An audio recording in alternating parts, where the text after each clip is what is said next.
It's important to properly dispose of unwanted medication or sharps. MedProject offers free and convenient disposal options near you. To learn more, call 844-MedProject or visit medproject.org. It's important to properly dispose of unwanted medication or sharps. MedProject offers free and convenient disposal options near you. To learn more, call 844-MedProject or visit medproject.org. Welcome to Pretty Lies and Alibis. Join us as we seek the truth and travel the long road to justice.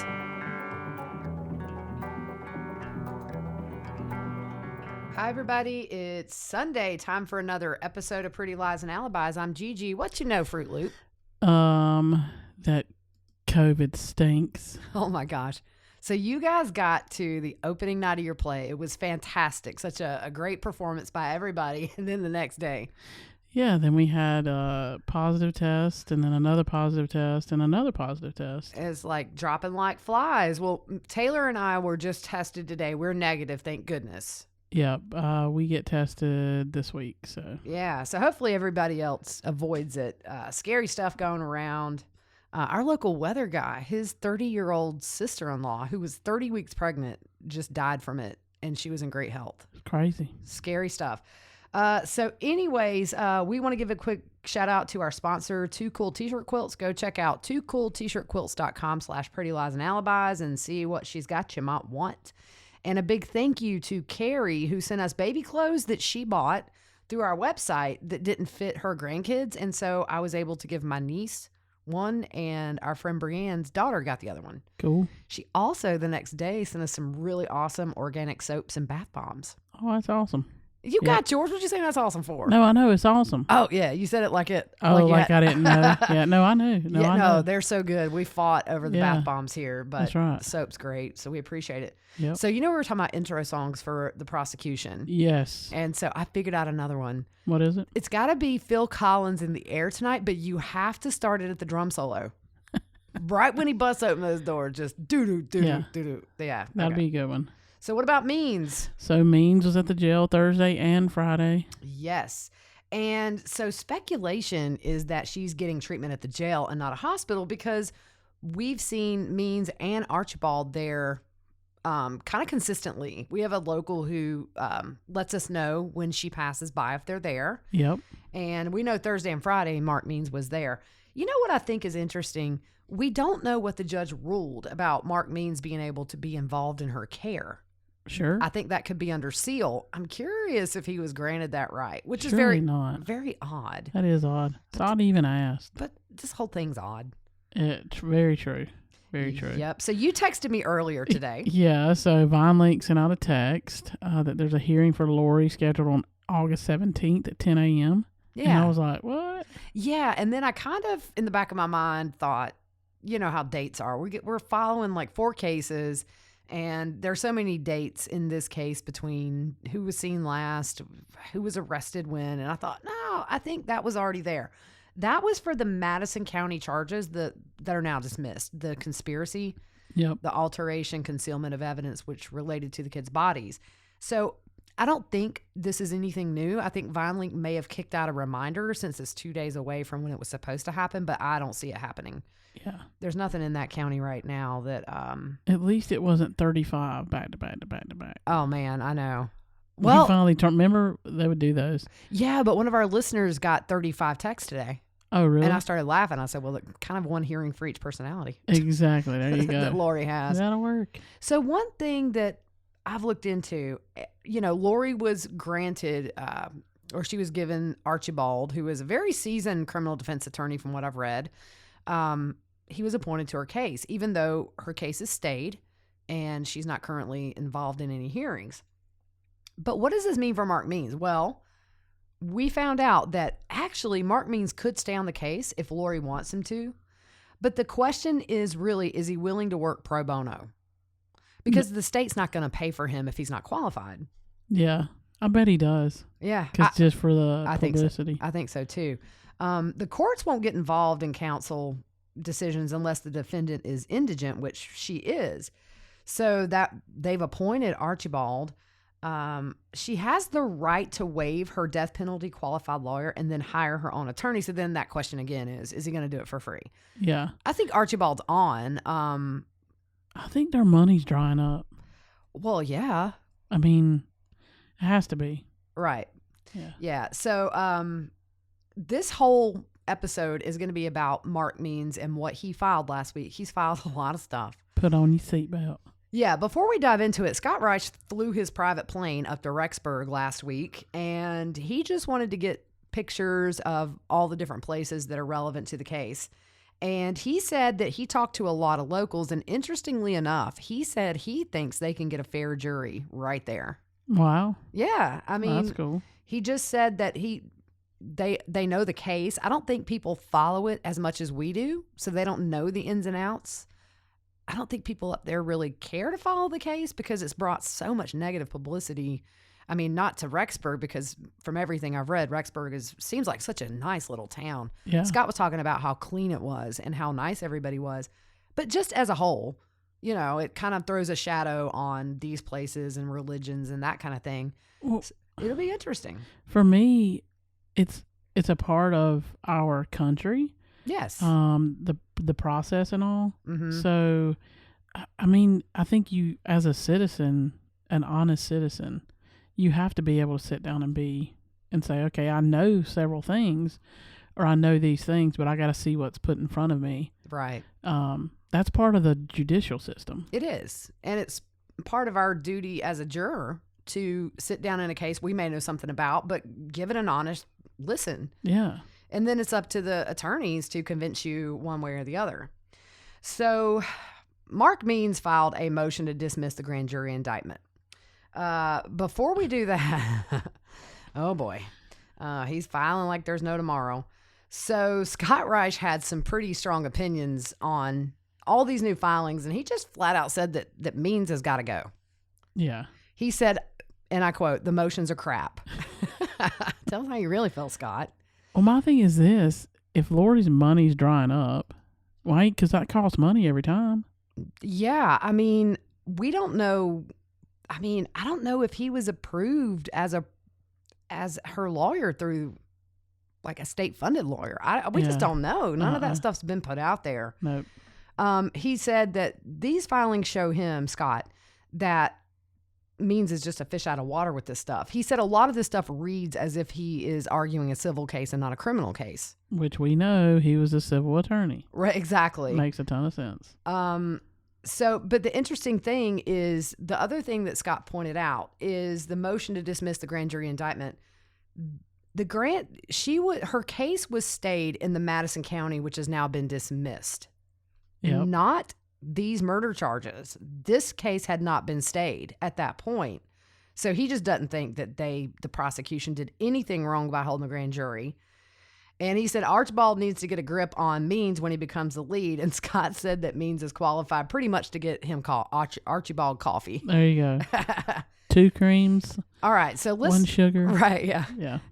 And go to the one 30 miles away to get it. There you go. So let's get into what he says here in the motion to dismiss the grand jury indictment. So he says on March 8th, an order was issued staying her case due to incompetence. Despite this personal knowledge, the state ignored the order and acted in violation of this order and held a legal proceeding against Lori and called it a blatant violation of the court's order to stay. He is asking for dismissal of the charges and for sanctions to be placed on the state, as well as them being held responsible for cost and fees. I put fess. Sorry. I'm sitting here cost trying and to. fess. I'm sitting here trying to figure out. Yeah, Pro what's he hoc trying to say here? vice. Pro hoc vice. Vice. So cost or fees. Fees. Monet. All of our mispronunciations come back to me when we do this. So what would be the reasons that a grand jury indictment would be dismissed? Well, number one, a motion to dismiss the indictment may be granted by the district court on any of the following grounds: a valid challenge to the array of grand jurors, a valid challenge to an individual juror who served on the grand jury that found the indictment except that finding of the valid challenge to one or more members of the grand jury is not grounds for dismissal of the indictment if there were 12 or more qualified jurors concurring in the finding of the indictment. Is it me, or did that just read like a bunch of mumbo jumbo? I'm going to tell you, I'd have to read that thing like 20 times. Okay. So that understand. Another reason, the charge in the indictment was previously submitted to a magistrate at preliminary hearing and dismissed for lack of probable cause, or that the indictment was not properly found, endorsed, and presented as required by the rules or the statutes of the state of Idaho. So, in other words, it ain't getting dismissed, y'all. Yeah. People been panicking. Here we go again with Means throwing spaghetti at the wall and hoping it sticks. Exactly. And I do think that if we go by what should happen, his days are numbered as being in charge, and he'll be the little errand boy for long. Yep. Yeah. So, on July 27th, 2021, there was an order. What was that? It was sealing the state's motion and memorandum objecting to the entry of appearance of counsel and for a finding of conflict. Right. So what could this mean? Because I went to Lori Hellis's newsletter because I know she would have covered it, and she did. Yep. So this could mean that the state objected to Mark Means and asked the court to make a finding that there was a conflict of interest.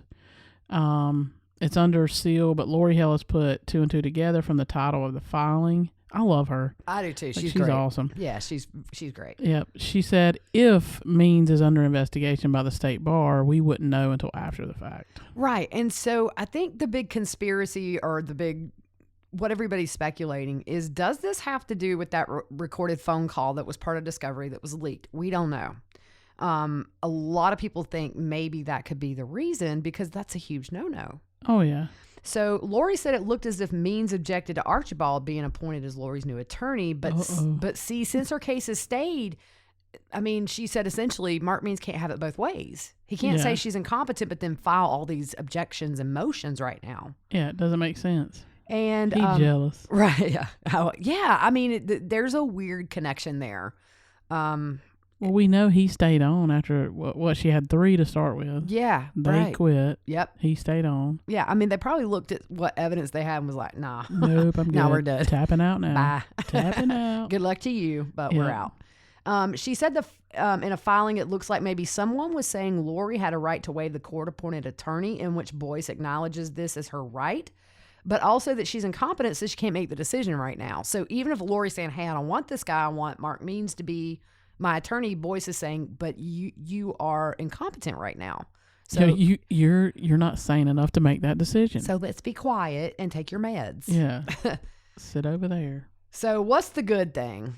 So if the court appointed an attorney to Lori, they must think they will be able to restore her competency, and they want to roll as soon as she gets the all clear. Right, because back when we talked about incompetency on one of our episodes, if you remember, she can be competent and then go back to being incompetent, and this whole process just starts over and over and over. Which I think that's bonkers. Probably it's bonkers, but I totally see that happening because Lori has skirted responsibility her entire life. Yeah. This is not going to be any different. I just don't see how, okay, I'm sane here. I'm good. Oh, wait, 2 months down the road, no, I'm not good. Right. But I think it's valid to think that maybe Boyce got this guy on board because as soon as she's competent, first appearance, arraignment, boom, death penalty. It's going to be boom, boom, boom. Yeah. They're going to fit these things in so fast, I think, just while she's competent.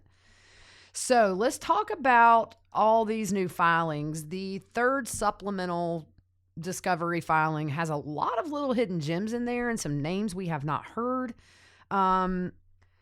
So it's just funny. Again, the prosecution says they've complied with everything and Means can make another appointment. I would just caution Mark Means to make sure you get a confirmation before you drive 4 hours and get up at 4 a.m. Exactly, because then we'll hear it again. I drove 4 hours and got there, and I wasn't able to get in, and da-da-da-da-da. Yeah. Right. So in the filings, they're kind of repetitive. He wants notes. I mean, he wants everything you can imagine in relating to these people that he listed. So Lori Hellis had a little bit to say on this stuff too. Means is asking for any and all documents from informal interviews. And Lori Hellis explains, it's usually the investigators who interview these witnesses. And sometimes these second interviews or things like this are clarifying something from an earlier interview. Now, if a prosecutor formally interviews a witness to clarify something, they could do handwritten notes or make notes about trial strategy or note how the law and the facts line up. She says, generally, these notes are privileged and a work product of the attorney. The defense is free to reach out to these witnesses as well with their own investigators. That's the thing. Yeah. So, but I think it's going to be a money issue. Oh, yeah, most definitely. So, but if a document is produced from a meeting, the other side is entitled to it.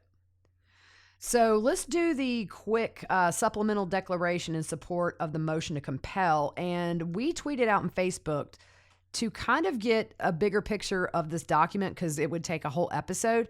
We did an episode in the past on June 30th of this year called Means Field Trip to the Prosecutor's Office. And so essentially he said he got up at 4 a.m., took his own hard drive he had purchased to get the discovery. And that was funny. And, they wouldn't use it. Right. So if you remember, Lindsay Blake came out and said, hey, look, we'll provide everything else in July. They were waiting on things from the Attorney General's office and Tammy's autopsy, which hadn't been handed down. She was charged with conspiracy in that case, but not murder. Yeah. So I guess at this point, she's Means would be entitled to that autopsy. Yeah. But at the time, I don't think... No, at the time, I guess that those charges had been filed because it was June 22nd when he made the filing. So anyways, that was when he asked for reimbursement of $4,346.06. And he asked for sanctions to be imposed on the state. That went nowhere. Yeah. So let's talk about this big document. So this is pertaining to the motion to compel filed on June 28th. Means lists pretty much everyone associated with Lori and Chad and the witnesses that were called for the grand jury. Yep. And he asked again for notes. How many times did they blink? It's just ridiculous what he asked for. And he said on July 20th, he emailed the prosecution and said after reviewing the discovery they provided on July 15th, he said it was inadequate, lacking, or missing. Oh, man. Okay. So what is he asking for? So he's asking for Tammy Daybell's autopsy, production of... The production lacked reports, notes, photographs from the date of exhumed to present. So October 20th interview with Melanie Gibb. She indicates she's spoken to Rob Wood prior to this interview. He asked for all who was present when this interview happened. Yep. And Melanie Gibb states that Rob Wood recommended she put out a video, that it was a good video. And so Means wants them to identify and produce this video and the communications, dates, times, locations, and persons present and or privy to this video. He asked for all communications between Gibb and all detectives, investigators, prosecutors, and other witnesses. Yep. And he says if there were verbal statements without corresponding written communications, please identify location of communications, persons present, notes, reports, etc. Also, detectives identify they called Melanie Gibb routinely. So again, he wants any and all communications with Melanie Gibb or anyone associated with the investigation in this matter. He said it's further identified that Miss Gibb has communicated on Mr. Wood's personal cellular telephone. Please provide the phone records, illustrating phone calls, text messages, emails, and all telephone numbers, telephone carriers associated with these communications, and any corresponding reports, notes, records that resulted from this communication. Oh, man. And a partridge in a pear tree. Exactly. Whew. Sheesh. There's a journal. What appears to be a journal diary of various persons does not identify the author and withholds the journal in its entirety. Please I missed that word totally. Please identify the author of the journals and produce the entire journal diary. Whose journal is it? Well, that's the question. Dun, dun, dun. Is it yours? It's your mama's.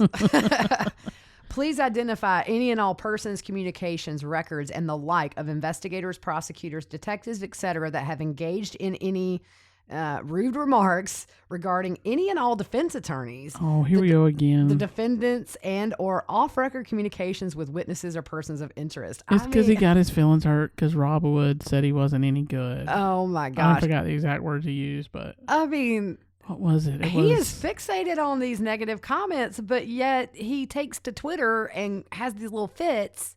Yeah, with rats leaving a sinking ship. Yeah, I mean, come on. Yeah. Wow, man, that was that one kid on the playground you never wanted to play with because he ratted you out for every little thing. Oh, yeah. Yep. Quit being a tattletale, little Jimmy. Yeah. Yep. Jimmy got his feelings hurt because somebody called him a cotton-headed ninny muggin. Yeah. So an interview with, I think I'm saying this right, Regan Price. An interview was conducted on June 9th. That was the day the kids' bodies were found, right? I think it was the 9th. I think so, yeah. She's a neighbor who lives across the street from the field where the kids were buried. She said she heard a gunshot on the day Tylee was buried, which was communicated, as we know, to Tammy in a text by Chad. Yep. But they did not find a raccoon buried in the pet cemetery. Nope.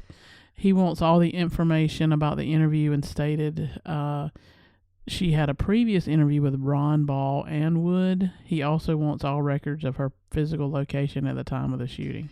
Now, this next one, I tried to research a little bit, and Coulter Cannon is named. I think he is a deputy with Fremont County Sheriff's Office. It says, please identify who took the recording of this interview and stated in front of Mr. Cannon, the interview is regarding the attempted shooting of Tammy Daybell. Any previous interview statements, records, communication between Mr. Cannon and any persons associated with the prosecution in this matter. He also wants the body camera, car camera recordings associated with the day this person was on the scene of the paintball shooting. I did not know that she called the cops. Okay, round 2. Name something that's not boring. A laundry? Ooh, a book club. Computer solitaire, huh? Sorry, we were looking for Chumba Casino. That's right. ChumbaCasino.com has over 100 casino-style games. Join today and play for free for your chance to redeem some serious prizes. ChumbaCasino.com. No purchase necessary. Void where prohibited by law. 18+ terms and conditions apply. See website for details. About that. Maybe I'm missing it, but I didn't know that she filed a report. See, I didn't either. I know she went to Facebook or whatever and made a post. But I thought maybe if she thought it was a kid shooting a paintball, but apparently she made a report. Huh. Good for her. Yeah. So please provide dispatch recording of Tammy Daybell's statements regarding the incident. Please produce any and all tangible and intangible evidence regarding attempted shooting of Tammy and or paintball gunshots. Look, my house got hit with a paintball one time. See, I wonder if... Oh, my goodness. I don't know. I mean, I think, did he maybe have a silencer on it? It has to be what it is. Because if you hear a gunshot with a silencer, it's very different. Yeah. So you might think it's a paintball because the CO2 kind of makes a poof, like a sound. Well, have you ever been hit with a paintball? Dude. They will light you up. I'm going to tell you. We had a kid one time go with us, and we was all like padded up. He come out there with shorts and t-shirt on. Oh my God! I said, "Have you ever been shot? Have you ever been shooting paintballs?" Nope. Yeah, well, you'll never forget today, will you? Exactly. Man, I don't care how many layers I wore. I always came home looking like I had a really bad allergic reaction to something. Oh yeah, it hurts. Bruises everywhere. We had our door hit with a paintball one time. My dad thought it was candy. I was like, "Your dad would think it's candy." That is not candy. That's a paintball. Yeah. So he also wants a record of an interview with an older gentleman referenced in the interview. His name is Joe, and apparently he was chopping wood across the street at the time of the attempt on Tammy's life. This reminded me a little bit of Scott Peterson. And what they did was they made a big deal about neighbors saying there had been a break-in right before Lacey went missing. Gotcha. So, it's just kind of like deflect. And let's not, they've already named Alex Cox as the shooter in that incident. They have obviously evidence to show he was there at that time. Oh, yeah. Yep. So he's wanting all FBI or law enforcement documents, records, etc. of investigation regarding this incident. Can I just say that, Fruit Loop, if you're seeing all of these autocorrect underlined, these are not my words. I copied and pasted from this document. These are all Mark Means. He really spelled interview that way? He did. And he also called him Cad Daybell. Yes. Yeah. There were some pretty funny. So funny. Look, he's human. I'm not trying to just beat him up, but he makes it really easy sometimes. Wow. So Kathy Brown is interviewed on June 10th, 2020. This is the day after the kids' bodies were found. He wants all communications from any source or any which way, calls, texts, interviews, etc. It references the first search warrant in January 2020 on Chad's property. Gotcha. So he also wants all records, text messages, and the like regarding persons of paintball activity in the area. She references a text message she gave to law enforcement, interview cutoffs midstream at about 7:01 after discussion of text message of kid in area with paintball gun. Right. So they're going to try to blame some poor little kid in Rexburg who was probably shooting his paintball gun the day before, and let's take some of the heat off Alex. Exactly. Really? Yeah. So it says an interview with Jeff Brown referencing an ERT investigation. Please produce all associated with this, and it's in quotes, ERT. So I did a little research. ERT is electrical resistivity tomography. It can help find graves, or it could be the evidence response team from the FBI. Not sure which one. I would think maybe ERT when they went down in the soil, but I don't know. Yeah. You got that word right. I was impressed. Thank you. Appreciate that. Yeah. Matt and Heather Daybell were interviewed on June 11th, 2020, 2 days after the kids were found at Rexburg PD. So he's wanting all this? Oh, yeah. Oh, my goodness. No, right? I bet you the eyes that roll in that building Oh, yeah. I when mean, this comes is like, I hope nobody walks up behind them and hits them on the back. Remember when we were kids? oh, yeah, your parents- face going to stick that It's going to way. stick that way. My dad used to say that when I'd roll my eyes as a teenager. He'd say, one day your eyes are going to stick that way. Yeah. I like, it's Medea who says, I'm going to put your eyes in a bowl and you can watch them roll. Yeah. I love my damn Yeah. movies. They're so Yeah. funny. Yeah. So they want all evidence, records, reports, videos, etc. that supports the interviewer's stated theory of that they can prove Chad is guilty of the alleged murder of Tamara Daybell. All emails allegedly to have been sent by Mr. Chad Daybell in the possession of Mr. Daybell that was provided to law enforcement by Mr. Daybell. I don't know which Daybells he's talking about at this point. So please produce the records of interview of the Daybell children by this interviewer on or about June the 10th, 2020, which was the day after they found the kids. All medication, medical counseling, psychological depression records of Miss Tamara Daybell at least 2 years prior to her death.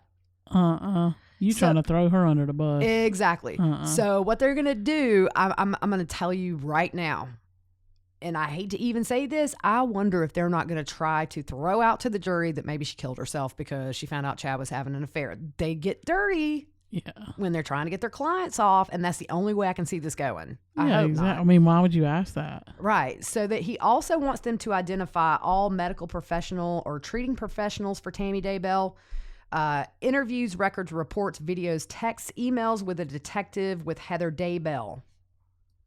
You take this next one. I got to catch a breath. Where you at? All communications between Detective Hope, and that's Rexburg PD, and his statements and records of statements to Daybell, including but not limited to protecting them Daybells, Detective Ball's interview and records with Samantha.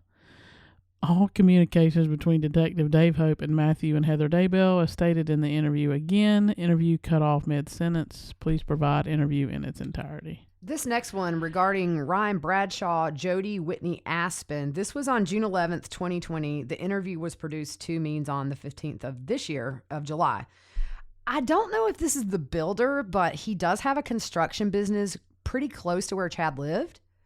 So what he's saying is some of the interview ends mid-sentence and he wants it in its entirety. But that's all I could find on these people is that all those names are associated with a building company. So I think maybe when they met that contractor at the land, remember it was Melanie Gibb, David Warwick. Yep. This was when Melanie Gibb was visiting Lori the night, she was there the night JJ was last seen. I think maybe this could be that construction company. That's all I Yep. got.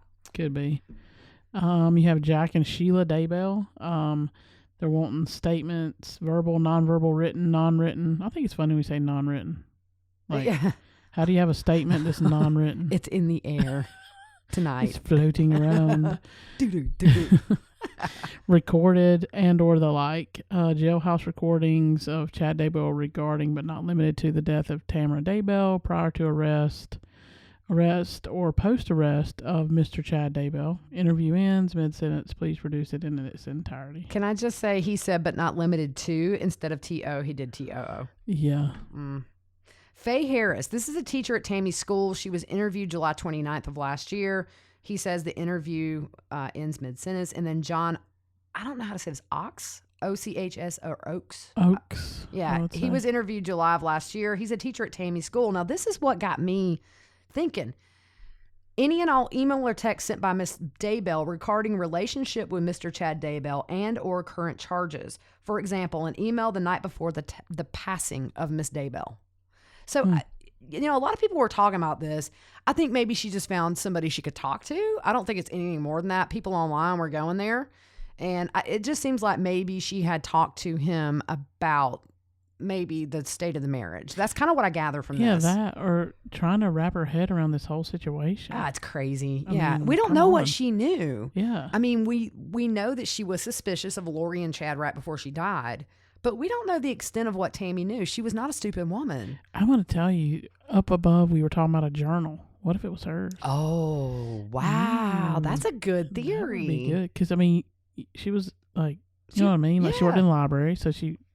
Yeah, maybe she was writing her feelings down. Who knows? That makes total sense. Good one there. Yeah. So Margaret Brown was interviewed July 29th of last year. It starts mid-sentence, the interview. Any and all evidence of spiritual visitation of Miss Tamara Daybell to this witness. I don't know if he means like before she died, she was seeking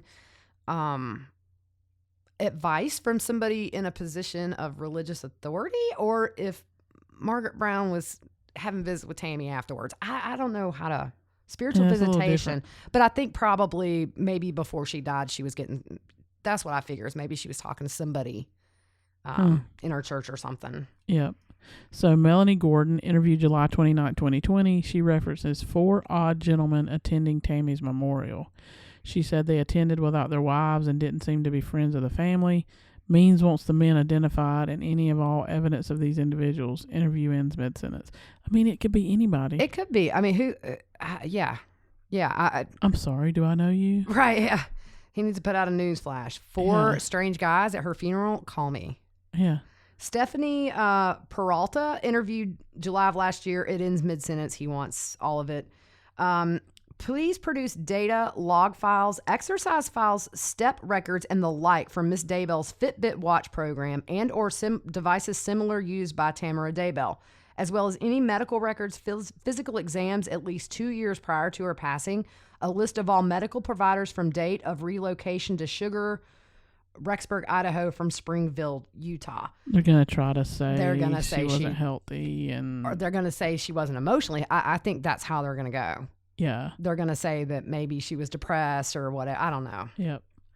They're asking for that Fitbit will track you everywhere. So it'll tell how many steps you used, et cetera, et cetera. Yeah. I mean, but really, I don't think that the defense is going to get far victim blaming. No. Or insinuating that this was anything other than a murder, especially if you have women on that jury. Yeah. Good luck with that. Yeah. So what else do they want? All exercise attendance records from gym entitled High Fitness, referenced in interview of Miss Tamara Daybell. All communications records and the like from the parents and or siblings of Miss Tamara Daybell. Please produce any and all records of homeopathic type medicine or treatments engaged by Miss Tamara Daybell. Therapist identification and records of Miss Tamara Daybell. Oh, please produce any and all evidence that is supportive or contrary of the multiple witness statements of paintball gun incident with Miss Tamara Daybell that would support your theory of attempted shooting of Miss Tamara Daybell with a lethal weapon, i.e. a gun. Please produce any and all records, notes, communications, and the like involving persons of knowledge. Witness Julie Rowe. Come on down. Uh-oh. Regarding Angela Johansson,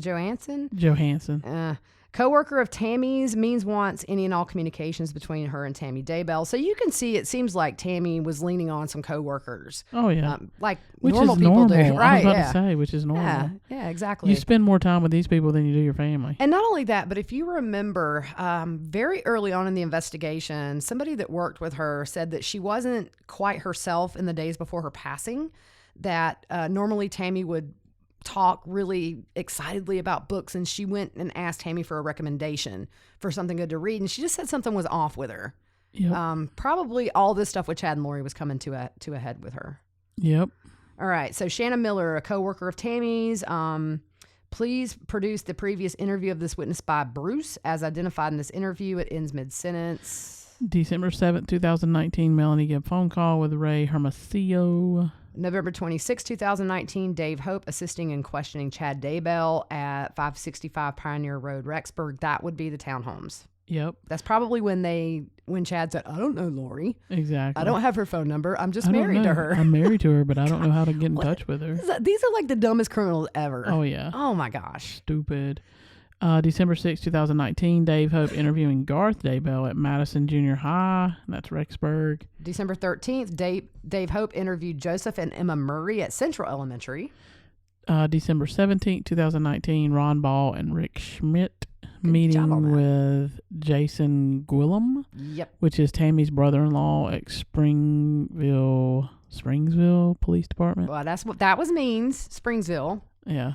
On February 5th, 2020, Ron Ball, Ray Hermosillo, and others meeting with Matt and Heather Daybell at the Rexburg PD. January 8th of 2020, Randy Reese interviewing April Raymond via phone call. January 9th, 2020, Randy Reese interviewing Annie Cushing via a phone call.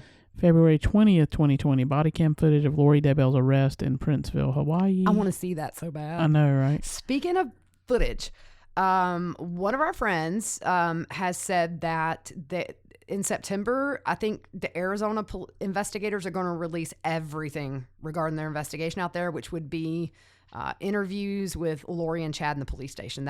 Lori and Alex. I'm sorry. That will be good stuff. It's apparently a very, very large file. So the document dump we got is probably just a little appetizer until we get to the big meal. Okay, sorry. February 20th, 2020, body cam footage of Ron Ball, Rob Wood confronting Chad Daybell. This is where he says Chad Daybell after Lori's arrest. December 7th, 2019, Dave Hope interviewing Principal Williams at Kennedy Elementary. March 3rd, 2020, Rick Schmidt interviewing Matt Daybell about storage unit footage.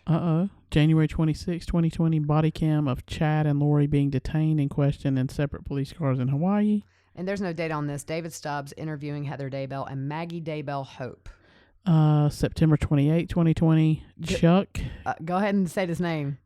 Consatus. Oh, I see. I would have butchered that. Interviewing Craig Huff via phone call. All right. February 3rd, 2021. So we're into this year. Melanie Gibb phone call with Ray Hermosillo about casting out spirits. We're just going to call him Chuck. We come for your daughter, December Chuck. 7th, Chuck Consatus interviewing Mike and Nancy Jones, founders of Preparing a People. December 2019, Seth Bernard of 565 Pioneer Road, number 176, mentions in an interview that he and his wife Leah had previously been interviewed by David Stubbs. Okay. July 28, 2020, Matt and Reagan Price interview about fires in Daybell's Fields. State's Attorney General interview. Yeah, that's interesting. July 29th of last year, Shannon Miller at Central Elementary. Shannon Miller mentions being previously interviewed by Fremont County Detective Bruce Mattingly. There's no record of this interview or any others that he conducted with school employees. Preliminary hearing transcript, August 2nd and 3rd, 2020. Melanie Gibb testifies she met with Rob Wood and other officers on Saturday, August 1st. In Wood's office before the preliminary hearing, please provide detailed conversation notes, records. Presence of persons at this conversation. Melanie Gibb talked to the FBI 2 or 3 times in early 2020. Please provide no reports given. June 9th, 2020, Dave Hope stood nearby using a body cam pointed at Chad Daybell and Emma Murray as they talked while Chad was handcuffed in a police car. Oh, I didn't know that. So Emma went and talked to her dad after he had been detained. Interesting. February 18th of this year, Garth Daybell was detained and questioned for a half hour in his classroom at Madison Junior High by Vincent. It's my turn. Yeah, come on. Vincent K. I'm just going to say K. Connie Common? That's a great name. I love it. Yeah. I just can't say it. And Ricky Wright, video report notes, etc. And then May 17th, 21, Garth Daybell was detained and questioned at Rexburg PD for 6 hours, 8 a.m. to 2 p.m. by Ron Ball, Vincent K., Hermosillo, and Mattingly. His wife, is it Kyra, was also detained and not allowed to leave. He wants the video, the report, and the notes. That's very interesting. Oh, yeah. Because one thing that has come out more recently, or at least it's recent to me, I didn't know that apparently it was said that Chad called Garth to help move Tammy after she was dead into the bed. Exactly. So that's weird. Yeah, that's suspicious. That's weird. So Melanie Gibb talked to FBI. Did we? Yeah, we said that. Oh, yeah. one. So Yeah, this that's is, all right. so just some things were missing photos of storage unit content. The PDF is corrupted. The search warrant photos, the PDF is corrupted for 565 Pioneer Road, 107. I'm not sure which unit. Who's that? Is that Lori's? Maybe. It was like 175 and 176, right? I don't know. It's math, girl. It's numbers. They're Yeah, I all don't swirling know. in my head. Kauai search warrant photos of property seized. PDF is corrupted. Jeep Wrangler search warrant photos, PDF is corrupted. Rexburg PD drone images of Daybell property by Dave Hope won't open. The FBI photos, and it's supposed to be Daybell of the Faybell fire pit, have a written log, but the actual photo is not included. And then June 3rd, 2020, Melanie Gibbs' interview is labeled as June 4th, and it's only 20 minutes long, missing one section. So, that's that one document, guys. It was 19 pages, I believe. Sheesh. So we did learn a few little nuggets in there. It kind of gives a little more shape to the investigation into the kids, kind of around the time the kids were found, and then after that. And I just really don't want to see them dirty up Tammy Daybell, and that's what defense attorneys do. Yeah. I mean, they're gonna try to cast any doubt that he killed her. Yep. So, anyways, we just wanted to come on and do this. We'll be back for you in a few days. I'm not sure what we're gonna do at that point. We're just gonna try to see what's happening in all these cases. I don't know. Maybe we'll get some stuff filed in this week. Yeah. We'll see, but we hope you guys have a good rest of your good Badee, grief. badee, badee. That's all, I've folks. had a day. Yeah, I've had a day. So I'm gonna get off of here and go eat some barbecue chicken. I hear you. All right, you guys have a good night. Good night.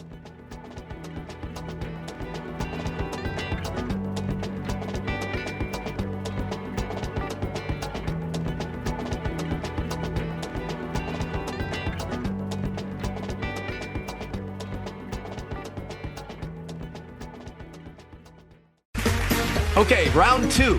Name something that's not boring. A laundry? Ooh, a book club. Computer solitaire, huh? Sorry, we were looking for Chumba Casino. That's right. ChumbaCasino.com has over 100 casino-style games. Join today and play for free for your chance to redeem some serious prizes. ChumbaCasino.com. No purchase necessary. Void where prohibited by law. 18 plus. Terms and conditions apply. See website for details. Lucky Land Casino, asking people, what's the weirdest place you've gotten lucky? Lucky? In line at the deli, I guess? Aha, in my dentist's office.